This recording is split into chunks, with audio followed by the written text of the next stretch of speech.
so many entrepreneurs and young entrepreneurs I talk to, they just focus on, you're going to set this goal. And I'm going to, the new thing is like 10X. I'm going to 10X my company. And to your point in your post about purpose, right? Like if you do the right thing, right? If you just, focus on doing the right thing and serving, like sales is about service. How can I serve this person? How can I make their life easier? Even if they're not going to pay me, but connect them with someone else that can help them, because you're just about helping them. Then trust, which is maybe the hardest thing, trust that things will work out if you do the right thing.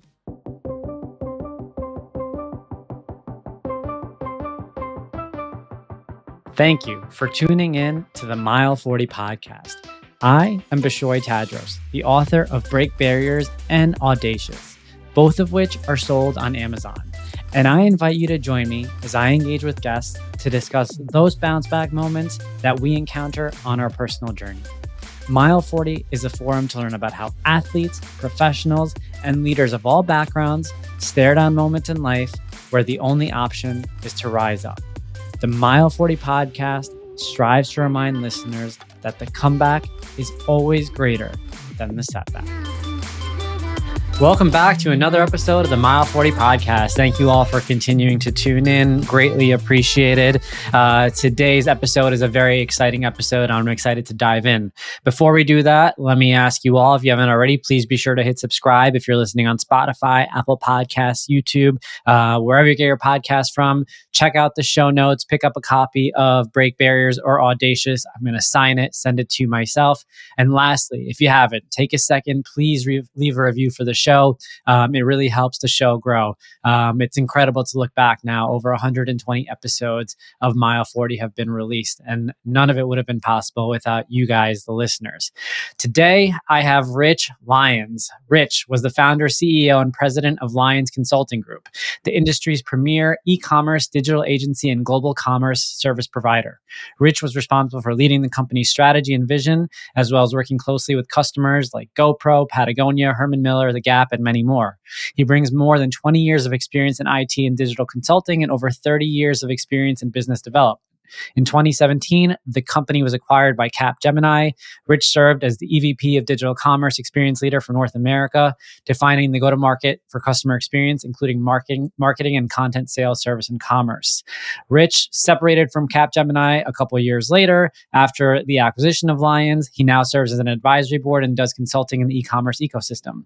Rich holds he graduated from the University of Michigan. Rich, I didn't know that about you. I'm a Buckeye fan. And holds an MBA from Kellogg Graduate School of Management at Northwestern University. Lastly, he's been married for over 30 years to his wife, Dr. Gertrude Lyons, and he's a proud father of 2 girls. And I can relate to you on that, my friend. Thank you for joining me. No, thanks for having me. It's great to be here. Of course, man. First and foremost, thank you. I know I came on your podcast not too long ago, and that was a great conversation. You are a friend of a former guest that we've had on the show, and your co-host, Thomas O'Bray. And as I was telling you, his episode did phenomenal, and I have no doubt that this episode's going to rock as well. Clearly, you've crushed it professionally. You've done a lot professionally. And for the purpose of this episode, we're going to kind of build up to that. We really want to, understand the man behind this journey and behind all of your wins, because one of the things that's been evident throughout every episode of this show, these kind of wins don't stack up without losses along the way. So let's kick things off. First and foremost, I know you're in Mexico right now, but tell us where you're from originally, where you grew up. Give us some background on childhood. Yeah, I grew up in the Detroit area, so Michigan, in Sterling Heights. So I grew up there. I was actually born in East Lansing, which is a funny thing. Both my parents went to Michigan State. Both my grandparents went to Michigan State. And then, of course, I went to Michigan, studied engineering. So grew up, I have a younger sister who's 6 years younger than me. So, grew up kind of with that barrier as an only child. My parents divorced when I was in high school, sophomore in high school. So my dad moved out. My dad was an alcoholic, binge drinker, too much chaos, I guess you'd say, for my mom. So then I had to kind of become the man of the family and take care of my mom and my sister. And I think, there's goods and bads to everything that happens in your life, and made me be very responsible at a young age. I didn't take on my drinking until much later, but maybe that's another story. I went to University of Michigan, studied engineering, came out. I had an engineering summer internship at GM at Hydromatic, and I was like, I can't do this. I can't be an engineer. I need to be around more people. So when I came out of Michigan, I went into consulting, moved to Chicago, and have been in Chicago ever since. Worked for a firm called Peterson Consulting for a few years, went back to Kellogg, and then studied, marketing, because being an engineer, I didn't have no business, no finance, no marketing or anything. So Kellogg kind of taught me that. Came out, became a VP of sales and marketing for a small technology firm. We made trainers, pneumatic and hydraulic trainers. So it was a great experience for me. But then I decided I needed to get selling experience. I had a coach who said, hey, if you want to really learn to be a businessman, which I did, you need to learn to sell. So I took a job carrying a bag, quota carrying. During that dot-com boom and bust time, I started at a firm called Whitman Hart in 1995. We went public in 1996. We then bought a company called US Web CKS, became March 1st, and then we went bankrupt. We were $1 billion company with a B, 1 billion, 10,000 employees, and then went bankrupt. Got bought by Divine, worked for Divine, headed up sales in the Midwest. Then he overextended and went bankrupt. So that was in 2003, had gone through two $1 billion bankruptcies, wasn't sure what I was going to do next.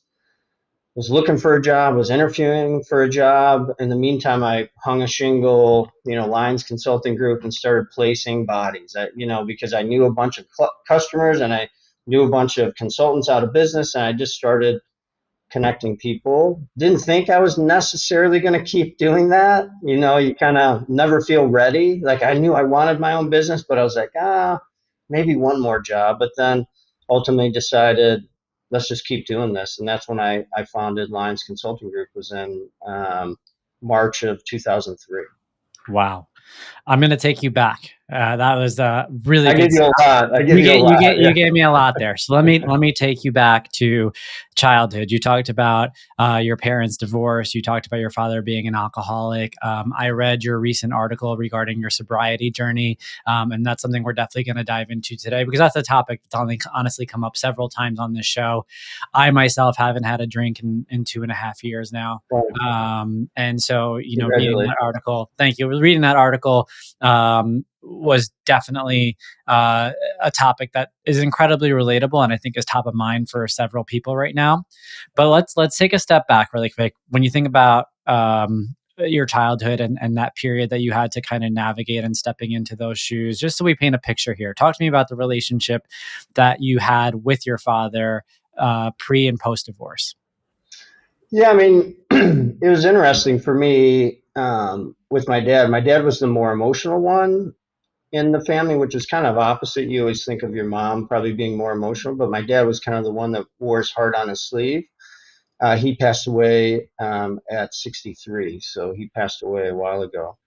But he was focused on business. He started his own consulting firm, doing accounting for firms. He wasn't great at business, to be honest. He like we would end up eating at a pizza place because that guy couldn't pay his bill, so we went and had pizza and spaghetti, or things like that. He cared about people deeply, but wasn't always great at accountability. And I thought my dad was fun when he drank, and I think that was a problem for my belief system, right? My dad was very, like, when he drank, he was so caring, and I felt his love, and you always knew where you stood with my father.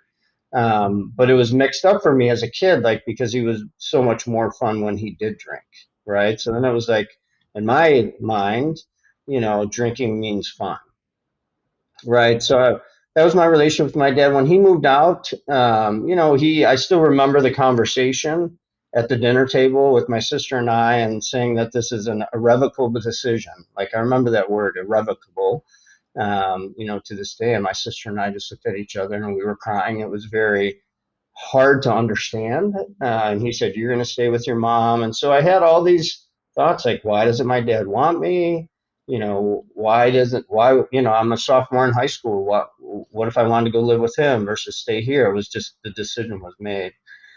And then he moved out and then eventually moved to Florida. And it was kind of, I went to college, and it was kind of me keeping the relationship alive with my father, and taking responsibility for staying in touch. And he just wasn't good at it. And at one point, he, said to me,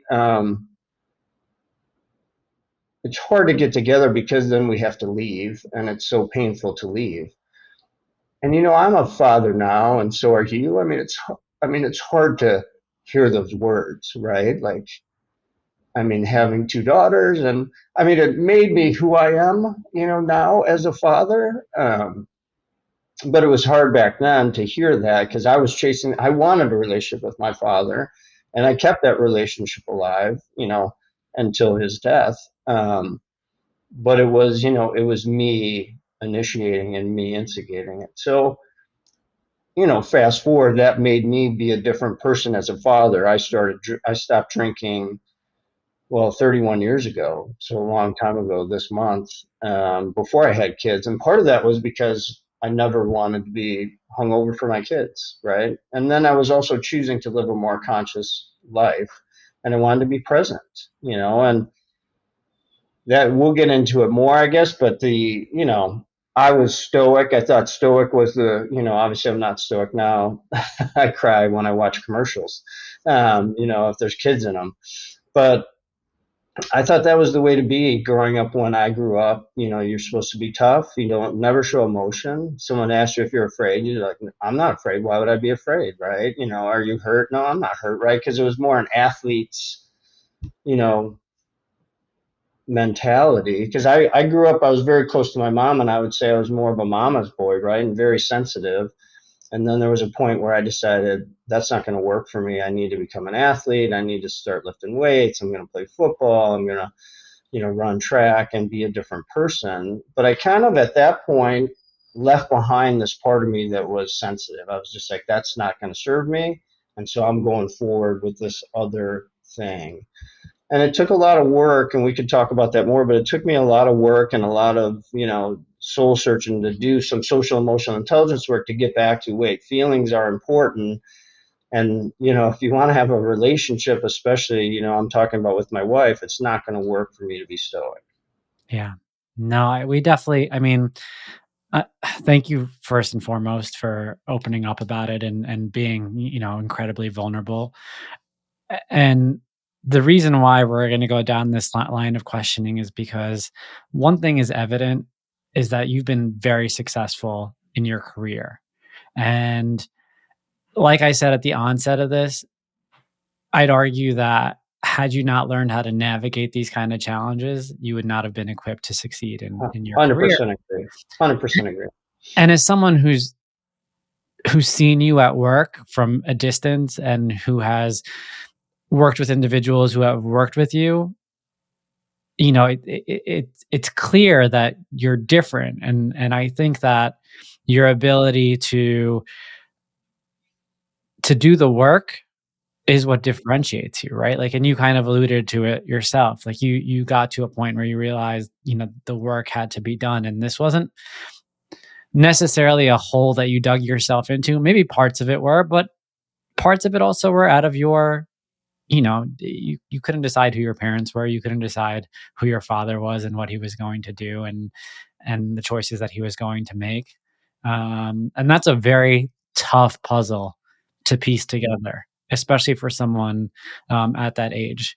You alluded to shifting a mentality, toward sports and figuring out a way to perhaps release some of the energy. Was sports always a big part of your life at that time? Probably not until, junior high, right? So going into seventh grade, right? So I think before that, I was very sensitive, and I felt a little lost, you know, like who was I, right? Like I remember as a little kid, this is digging deep back, like, someone, I had curly hair and, you can't tell, but from the beard maybe, but, and someone said, I was at a restaurant, and someone said, what does the little girl want? Right. Like, and, and it might not seem like a big deal, but it felt like a big deal to me as a little boy, right? And so there was this period of time, fifth grade, sixth grade. I was smart. I was very good at math. They're asking me, do you want to skip a grade because of your math, or do you want to go to a private school? And I was kind of like, no, I just want to be normal. Like, do you ever want, have that feeling like I just want to fit in, right? So I'm like, no, I don't want to skip a grade. I want to play sports. I want to do this. So going into seventh grade, started playing football, running track, had some, you know, skills, right? Started lifting weights. And so I had some people that believed in me, a football coach, a gym teacher, that believed in me. I wrestled, won the wrestling championship in eighth grade, little things that then built my confidence as a person. But I think, to your point, I put away the sensitive side because I didn't really know what to do with it. You know, it, it's and kind of that questioning of who you are, and let's call it maybe masculine and feminine, right? I put away the feminine. I'm like, it's time to be masculine, and I didn't know how to bring those together very well. Yeah. No, I mean, I can only imagine navigating that. And you had mentioned you had some people in your corner. Were those people that you actively sought out, or were they people that, you know, saw something in you that you didn't see in yourself? More people that saw something in me. I had, fifth grade, sixth grade teacher, Mrs. Winberg, Mr. Seifert, and they kind of pulled me aside and kind of said, "You're really good at math. Like, hey, look at these books, go to the library, study these books, see what you can do. Here, take this test." And that wasn't me generating that. That was someone seeing something and saying, "Hey, you've got, you're really talented in math." So then when I went into junior high, we had a separate seventh and eighth grade. I took eighth grade math when I was in seventh grade. And then when I was in eighth grade, I actually went to the high school and took math in high school, right? So my first hour was at the high school. Then I came back to junior high. And then when I was a senior in high school, I went to the college and I took, calculus in college as my, so someone pulled that out of me, saw it. I didn't generate it. And then Mr. Spooler was a geometry teacher and a tough guy, and he had this goatee, and he was big, and I think he was a bouncer in a bar, and he was the football coach, and he kind of believed in me and made me quarterback when I was in eighth grade, and I didn't play quarterback after that, but he believed in me Still a in big terms deal. of Yeah. Yeah. that you can play this position, you're good. Mr. Teeny, which is the funniest name because he was a bodybuilder, Huh. but it was literally Mr. Teeny, and he led gym class, right? And he's like, "You should try wrestling. I think you can win." And I did win. And so it's like a couple guys, if that makes sense, like because my dad wasn't really an athlete, so you have these big guys, right? Bodybuilder, big bouncer guy who were taking an interest in me, which meant a lot. And I think I've been blessed to have a lot of guidance. You know what I mean? Like you don't ask for it, but at some point, someone just gives you a little, just a little shove, right? Which changes, your trajectory and changed my life. What how was your relationship with your peers at that point? It's interesting to grow up in a, let's call it a chaotic household, right? I was born in East Lansing, lived in married parent housing, if you can imagine that, right? Like, because my mom got pregnant before my parents were married, so then they decided to get married, and then we're living. My mom's 21. I couldn't imagine having a kid when I was 21. There's no chance, right? And so I think it was very chaotic, and I kind of grew to be a peacemaker. Really, I was a good, and that's why I was like, I'm a good kid. I'm gonna get good grades. I'm gonna be, there's no such thing as perfect, but you get the point. And I'm gonna alleviate tension in the household, right? And I kind of thought I made a deal with God, if there's such a thing, that if I could be good enough, that my parents were gonna stay together.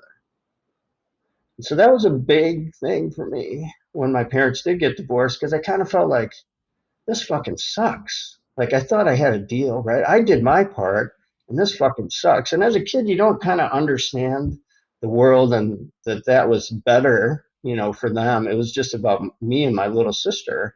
Like, this doesn't feel better, right? Yeah.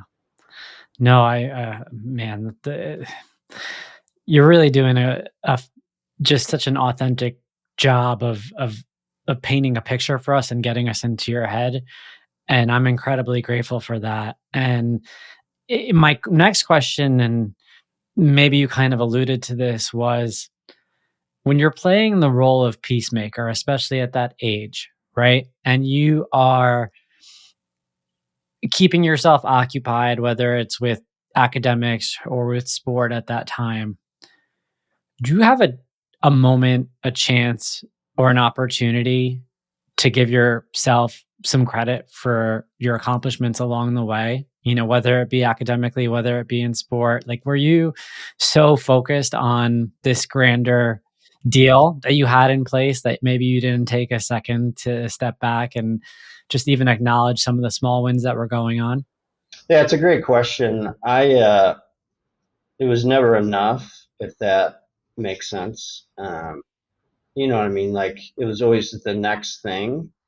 So to answer your question, no, I mean, it felt good for a minute, but then it was what's next, and oh, I got an A minus. That wasn't an A. Oh, something happened. Oh, we didn't win that football game.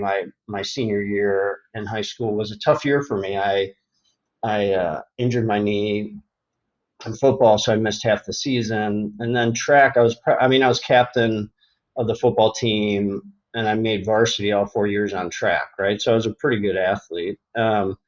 But track, I was really good at, and I pulled my hamstring, um, all in that senior year. So we played in the Silver Dome, and I'm on crutches, and I have a picture of that. And then I had very high hopes for track, because track was in the spring, and I was a 400-meter runner and pretty good. And I had high hopes, and I pulled my hamstring. So I missed a lot of the season. And when we came back to, districts and regionals, I wasn't in good enough shape to go further. And it's funny. I remember when I pulled my hamstring, like, and I don't know if you've ever had the sensation. Like, I remember, I think it was an 880 relay. So I was running the anchor last 200, and I got the baton, and I was way behind.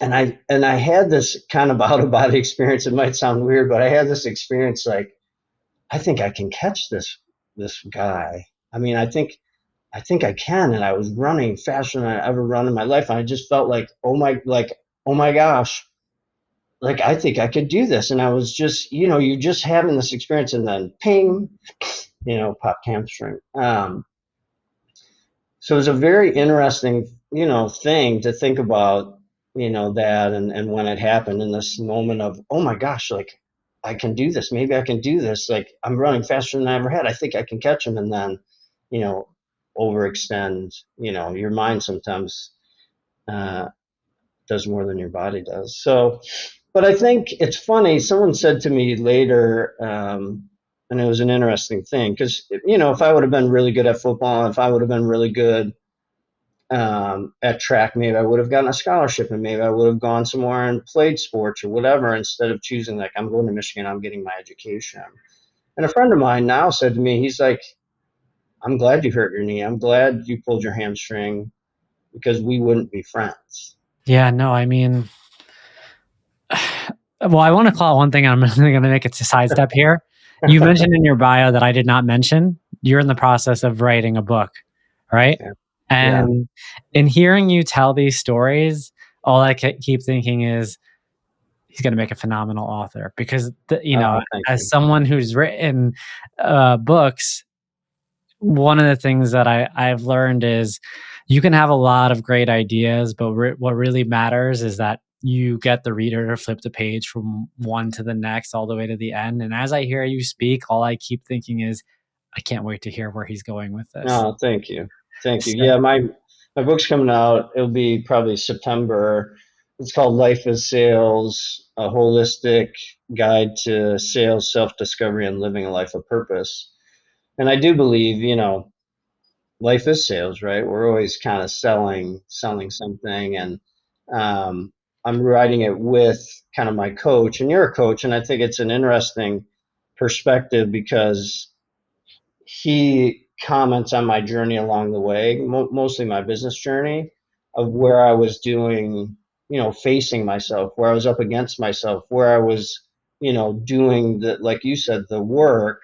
So I think it's a little different in that way where it's kind of, I'm telling my story, then he's interjecting little sections like, here's what I saw Rich do, and here's what Rich is doing as my kind of coach and mentor. Thanks, So thanks for asking. I appreciate it. no, of course, of course. I mean, um, uh, again, we'll circle back to it, but I just you have a gift, and it's clear and it's evident, and I'm sure the listeners are going to pick up on it as they're listening to this episode.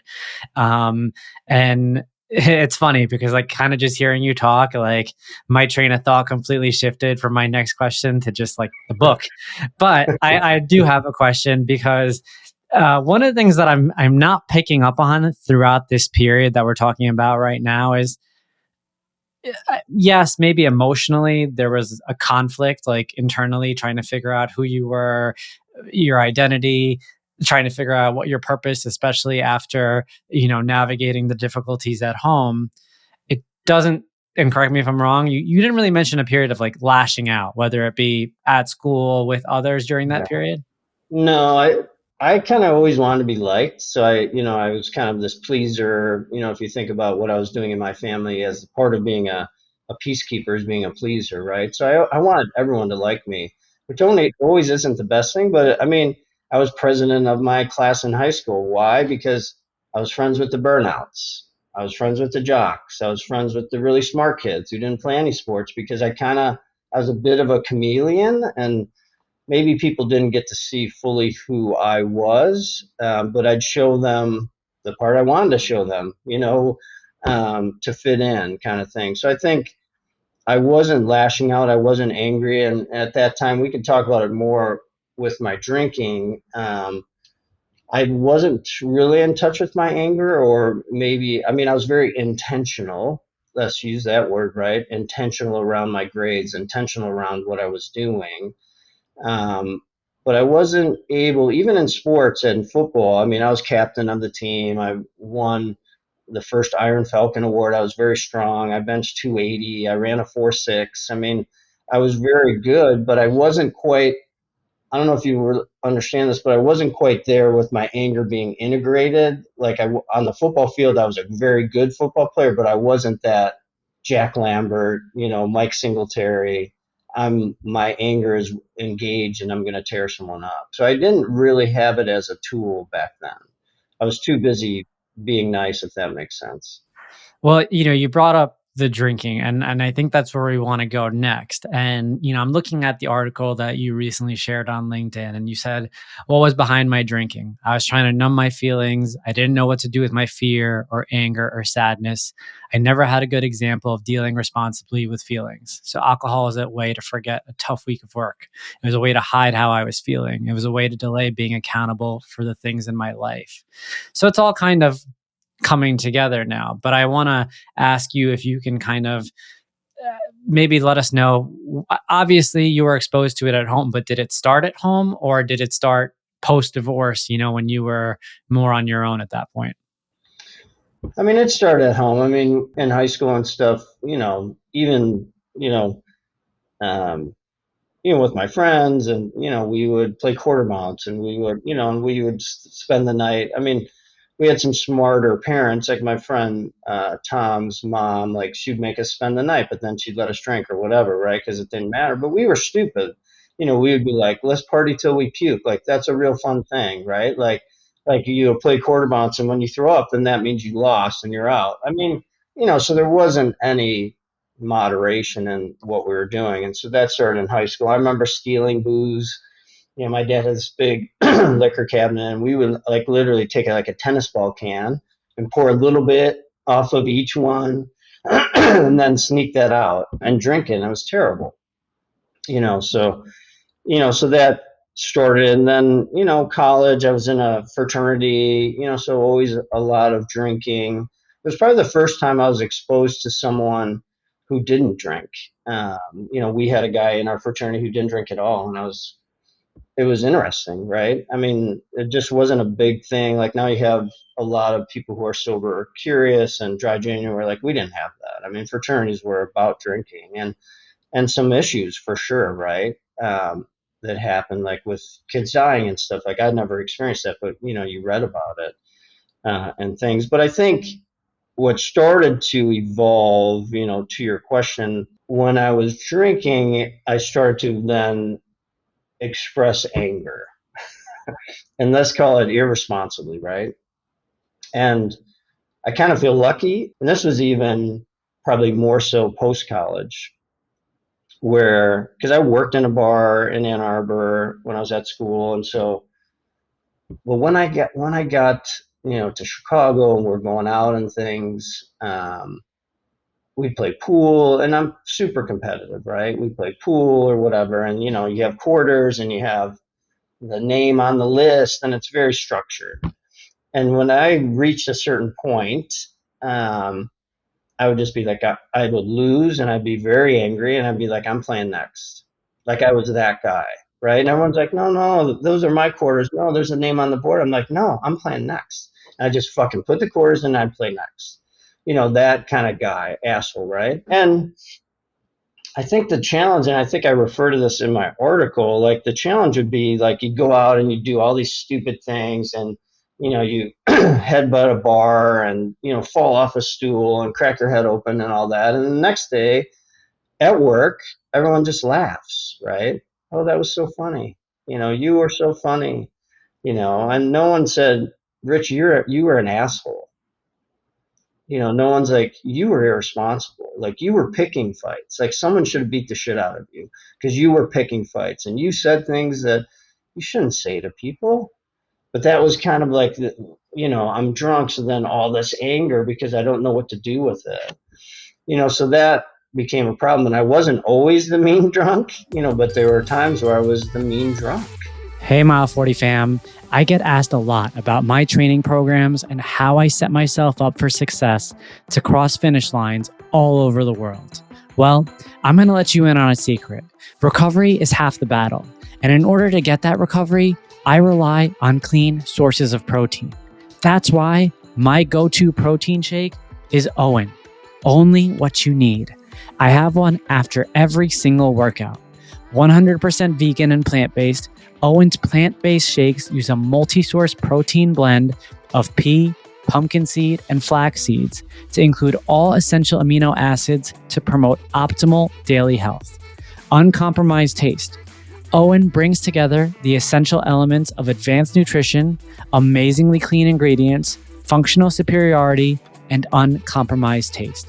Now go ahead, go to www.liveowen.com. That's spelled LIVEOWYN.com.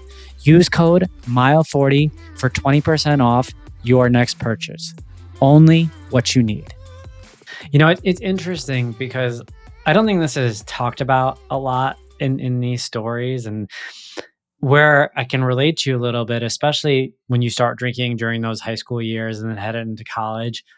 At the very beginning, it almost feels like you're drinking for sport, right? Like Right. you're drinking. It's a competitive game. It's a competitive game, right? Like, and I feel like a lot of us have navigated that.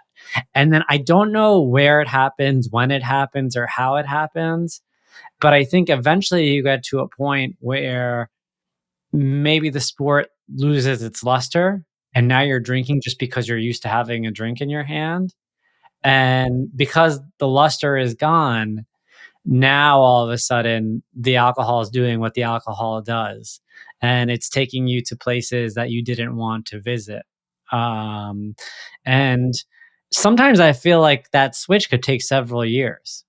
And to hit the darker moments of that switch, I think could take a long, long time to get there.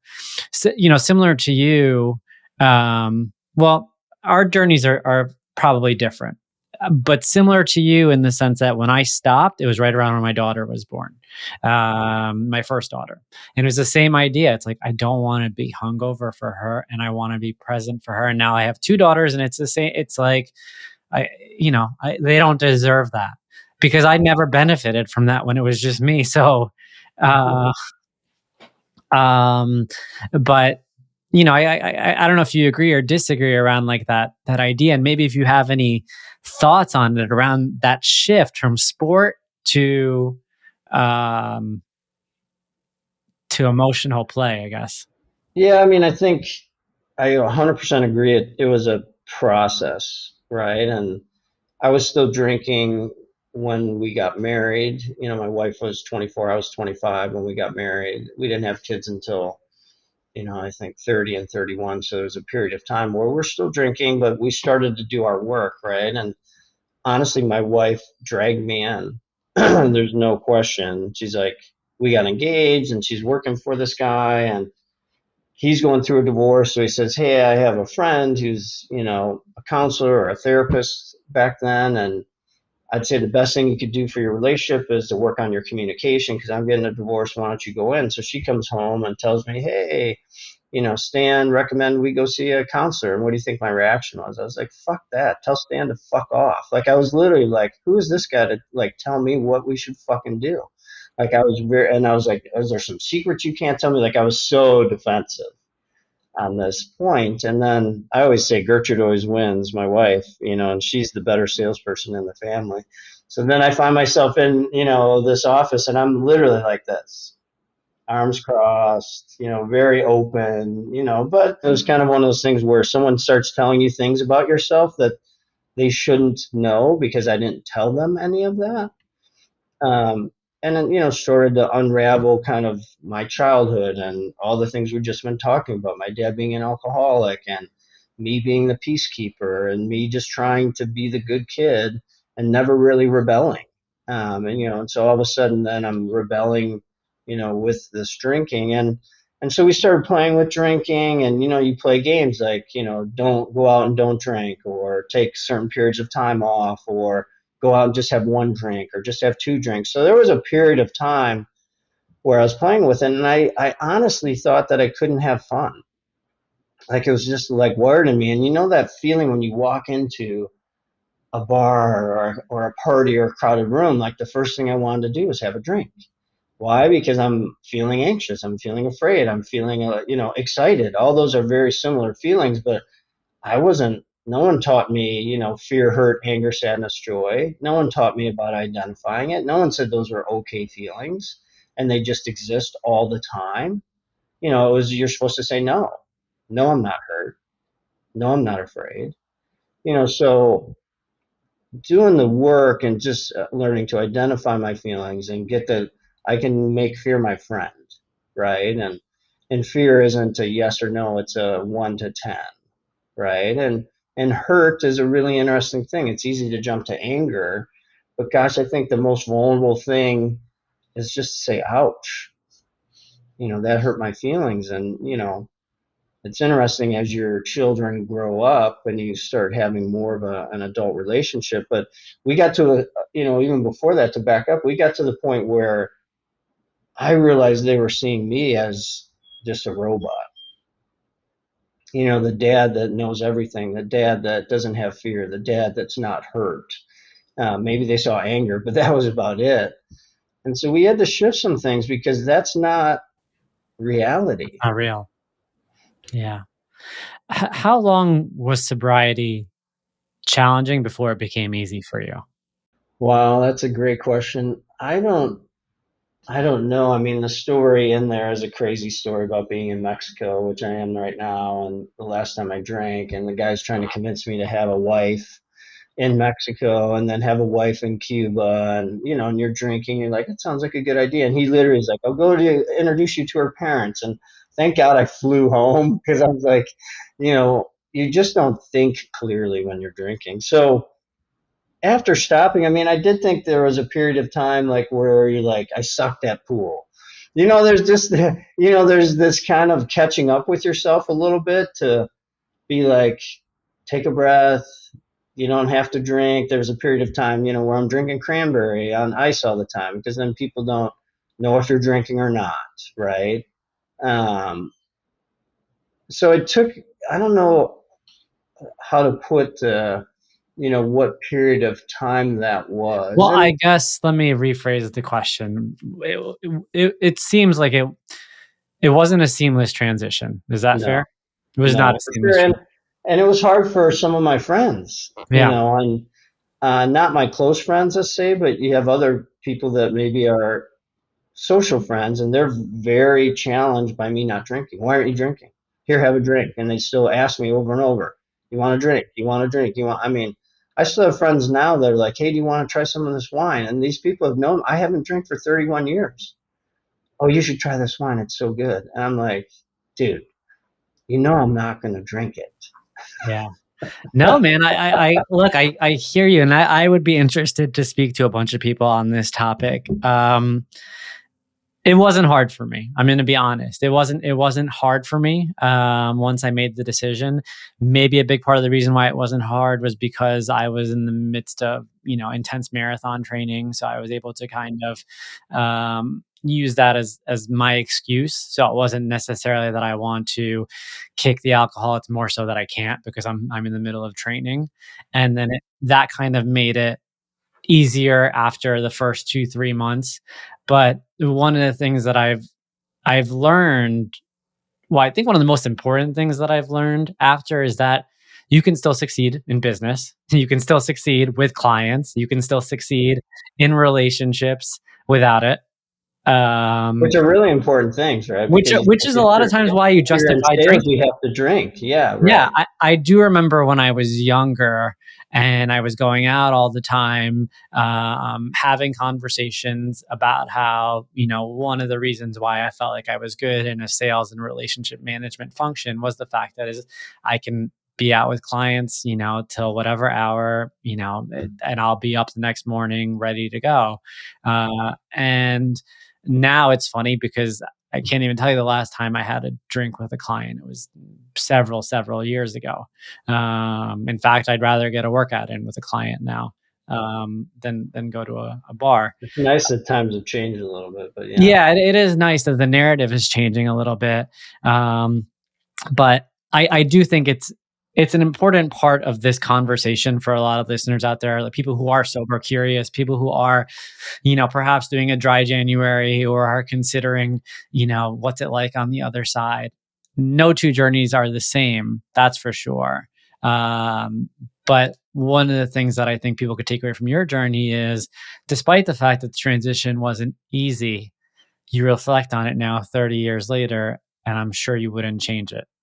100%. And I think you bring up a good point. Once I made the decision, and I wasn't questioning the decision, but the reality of the decision and, some of my friends and some of the situations I was in were difficult for a little while. And people were threatened by me. And I think I wasn't there to preach the gospel on that you shouldn't drink. I was just there to say, drinking doesn't work for me. You do you. Like I wasn't trying to, You're not trying to change other people. no, it was just, it didn't work for me. It just, it was like you read that passage. It was like, I wanted to forget things. That's never going to work, right? To try to drink away your feelings and drink away things you're supposed to do. It just makes, then the next day is worse. Yeah. No, yeah, I mean that you bring up a really good point, and this came up on a couple episodes previously. Drinking, the longer you kind of go down the road, the further you are from looking at yourself in the mirror, essentially. And you know, I guess you had talked about doing the work. Was there a specific moment or series of moments or a wake up call of sorts for you where it was you being introspective and kind of recognizing it didn't have to be this way? Yeah, I think it's funny. When I first started, I went into like a growth group, a growth lab, like a therapy lab. Um, and you have assignments and things. And, one of the assignments is no drinking. And so, taking that on and being like, whatever, I can pass assignments. I mean, part of the challenge for me is like I knew how to perform. I knew how to get good grades. I knew how to take tests. And so here I was in a growth group that's supposed to be about me changing my life, and I'm just cranking through assignments and making no difference, if that makes sense. Like I can pass an assignment. Just tell me what you need me to do, and I can do it. I'm really good at that.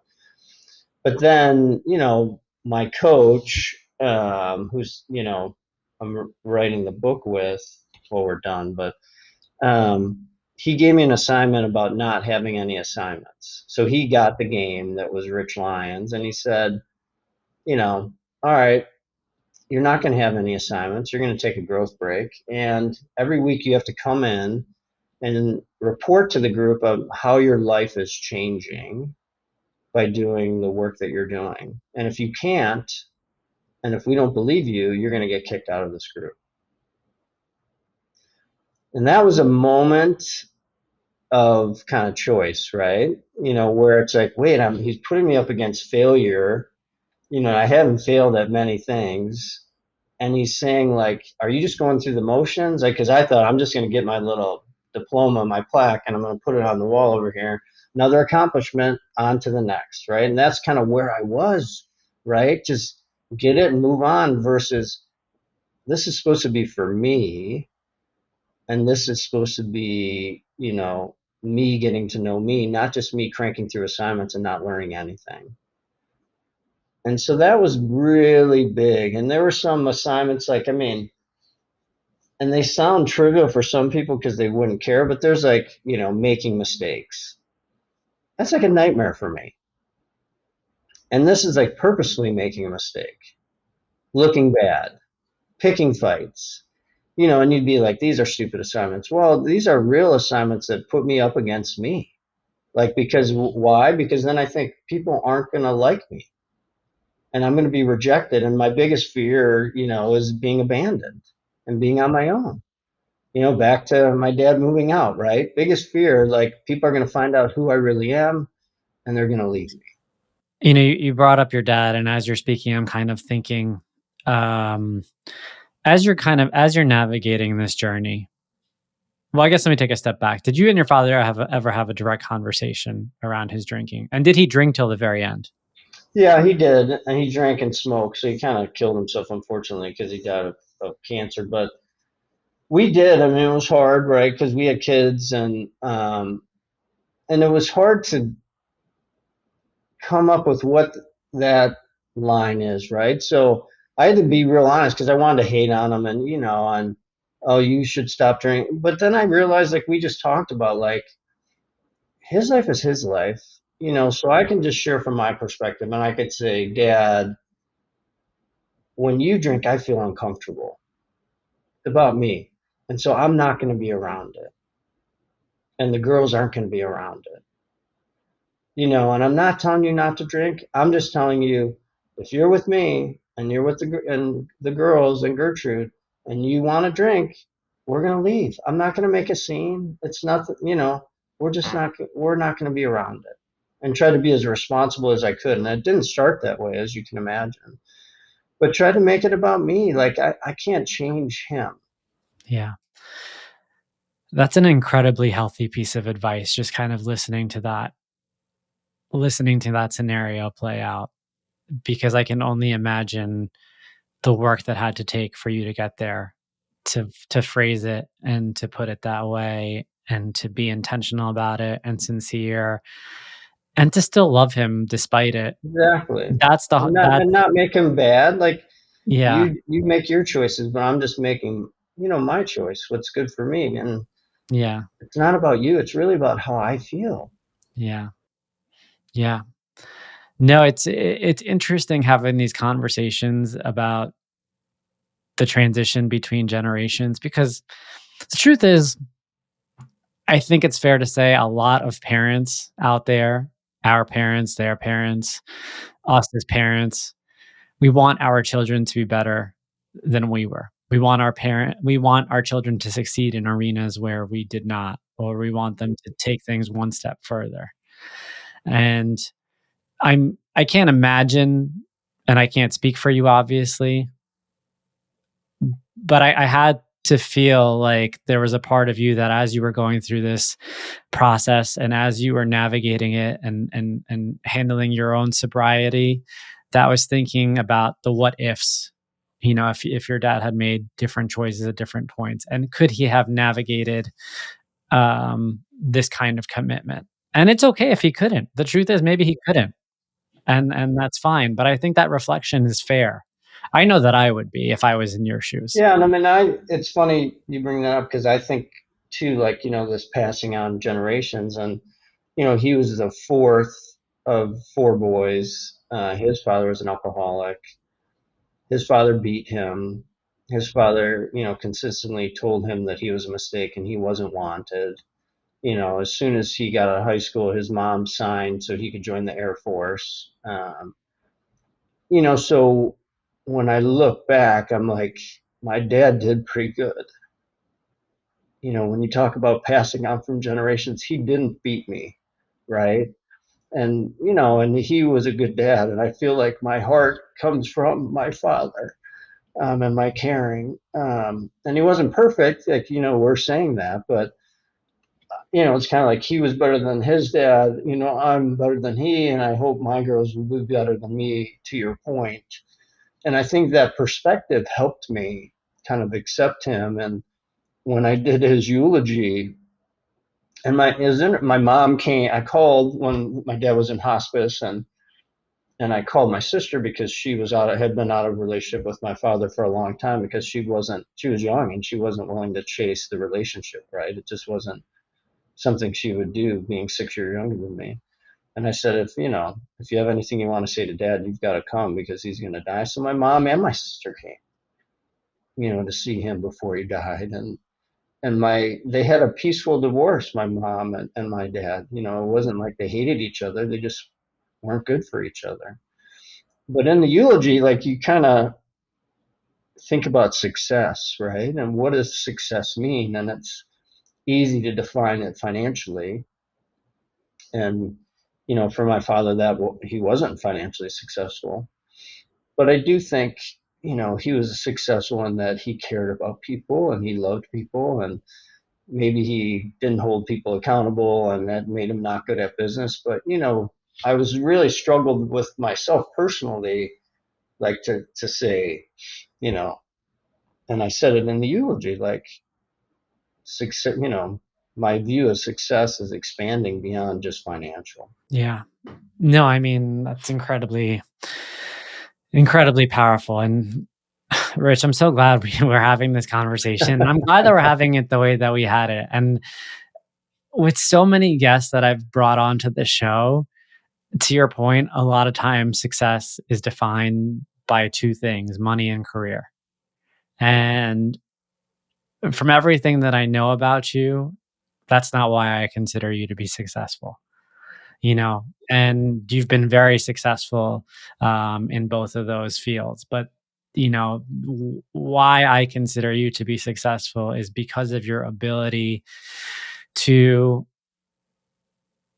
take your journey and not only be open and vulnerable about it, but to let others know that it's okay, because there's so many people everywhere on every platform, and it's interesting because I know you're active on LinkedIn.